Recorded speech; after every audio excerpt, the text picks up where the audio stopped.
2024 లేదా 25లో డిగ్రీ లేదా బీటెక్ చదివారా? సాఫ్ట్‌వేర్ జాబ్ కోసం ఎదురు చూస్తున్నారా? అయితే కోడ్‌జ్ఞాన్ 100 డేస్ కోర్సులో చేరండి. జాబ్ సాధించండి. 8 లాక్స్ పర్ యానం సంపాదించాలి అంటే కావాల్సిన స్కిల్స్ ఏంటి? స్టూడెంట్స్ ఆ రైట్ పాత్‌లో వెళ్ళాలి అంటే యాజ్ ఏ ఒక ఫ్యాకల్టీ మెంబర్స్‌గా కావచ్చు, చాలామంది స్టూడెంట్స్ చూసిన వాళ్ళుగా కావచ్చు, లేదు అంటే కోడ్‌జ్ఞాన్ ఫౌండర్, సీఈఓగా కావచ్చు. మీరేం చెప్తారు సార్? చాలామంది లైక్ 4 ఎల్‌పీఏ, 5 ఎల్‌పీఏ దగ్గరే టార్గెట్ పెట్టుకొని అట్లా ఉంటారండి.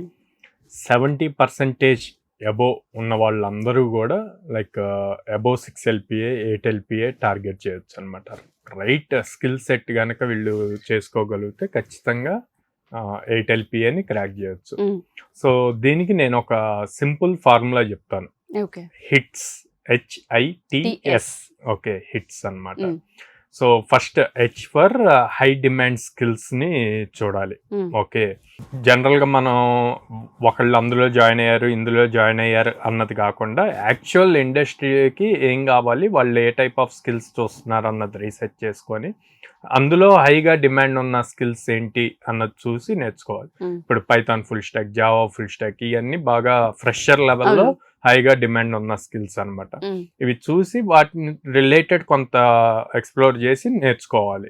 తర్వాత industry exposure. Okay, Python full stack or Java full stack program నేర్చుకున్నారు. ఇది ఇండస్ట్రీలో ఎలా యూజ్ చేస్తున్నారు అన్నది ఇంపార్టెంట్. ఆ ఇండస్ట్రీ ఎక్స్పోజర్ తెలుసుకోవాలి.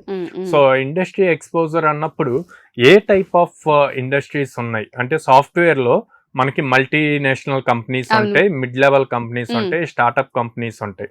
మళ్ళీ వీటిల్లో ప్రొడక్ట్ బేస్డ్ ఉంటుంది, సర్వీస్ బేస్డ్ ఉంటాయి. సో ఏ టైప్ ఆఫ్ సెక్టార్ కంపెనీస్ లో ఈ టైప్ ఆఫ్ లాంగ్వేజెస్ యూజ్ చేస్తున్నారు, సో దేనికి హై డిమాండ్ ఉన్నది ఇండస్ట్రీ ఎక్స్పోజర్ లో తెలుస్తుంది అనమాట. ఆ క్లారిటీ రావాలి.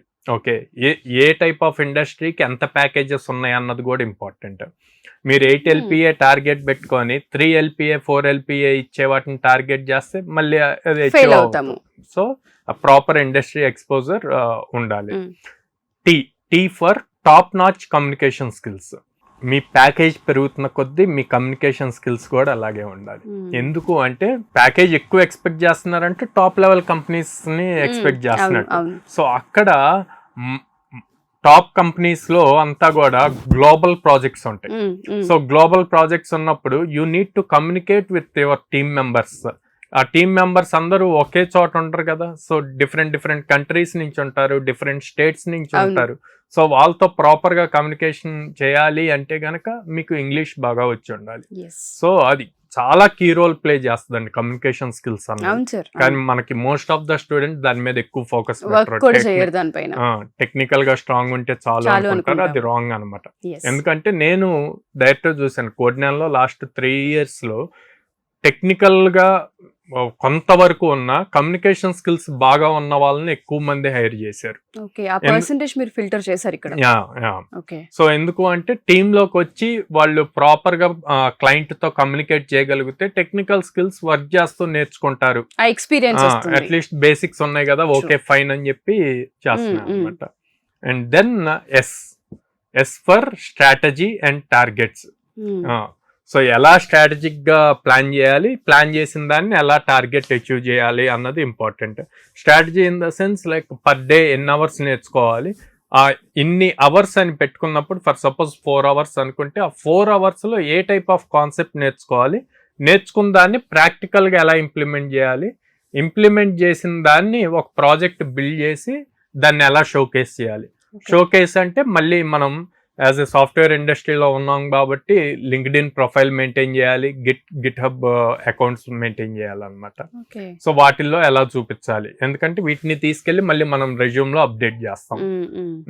సో ఇలాగా ప్రాపర్ గా హిట్స్ ఫార్ములా గనక ఫాలో అయితే 8 ఎల్‌పీఏ అన్నది 70% అబోవ్ ఉన్న ప్రతి స్టూడెంట్ క్రాక్ చేయడానికి పాసిబుల్ అవుతుంది.